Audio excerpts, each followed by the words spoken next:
खुदा पर यकीन हो तो चैनल को जरूर सब्सक्राइब करें दोस्तों। एक पुराने जमाने की बात है। राजस्थान के एक वीरान गांव के पास एक बहुत बड़ा हवेली खड़ी थी।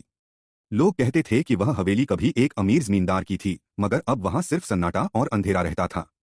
हवेली के दरवाजे पर अक्सर हवा अपने आप चलने लगती थी, जैसे कोई अदृश्य ताकत वहां पहरा दे रही हो।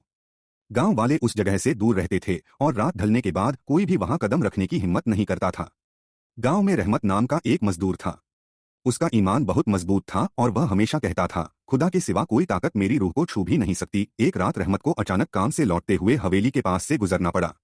उसका साथी बोला, रहमत इस रास्ते से मत जा, लोग कहते हैं यहाँ रूहें भटकती हैं। रहमत ने धीमी आवाज में कलमा पढ़ते हुए जवाब दिया, अगर मेरा मालिक खुदा मेरे साथ है तो फिर डर किससे। जैसे ही वह हवेली के करीब पहुंचा, अंधेरा और गाढ़ा हो गया। अचानक उसे लगा कि कोई उसके पीछे चल रहा है। रहमत ने पलटकर देखा तो वहां कोई नहीं था।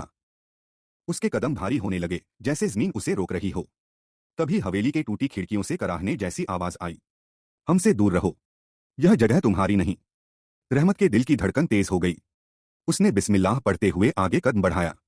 अचानक हवेली का बड़ा दरवाजा अपने आप चरमराकर खुल गया। अंदर अंधेरे में कुछ परछाइयां हिलती डुलती दिख रही थीं। ठंडी हवा ने उसे घेर लिया और ऐसा लगा जैसे कोई अदृश्य हाथ उसकी गर्दन पकड़ने वाला हो। रहमत ने कांपती आवाज में दुआ पढ़ी और बोला, हे खुदा, अगर यह जगह तेरे गुस्से में है तो मुझे हिफाजत दे। अगर यहाँ बुरी रूहें कैद हैं तो तू ही इन्हें दूर कर। जैसे ही उसकी जुबान से अल्लाह का नाम गूंजा, हवेली के अंदर जोर की चीख सुनाई दी। परछाइयां अचानक बिखर गईं, खिड़कियां जोर से बंद हो गईं और पूरा महल अंधेरे में डूब गया। रहमत ने महसूस किया कि कोई ताकत पीछे हट रही है, जैसे उसका वजूद मिट रहा हो। सुबह जब गांव वाले वहां पहुंचे तो उन्होंने देखा कि हवेली की दीवारों पर अजीब निशान थे, जैसे किसी आग ने अंदर से जला डाला हो। रहमत जिंदा था, लेकिन उसकी आंखों में हमेशा के लिए एक गहराई उतर आई थी। उसने गांव वालों से कहा, डरना मत, लेकिन याद रखना, बुरी रूहें हमेशा इंसान के डर से ताकतवर होती हैं।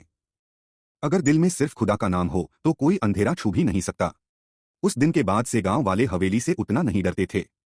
मगर आधी रात को कभी कभी हवेली से वही कराहने की आवाज सुनाई देती, मानो वो रूहें अब भी अपनी कैद से आजादी चाहती हों।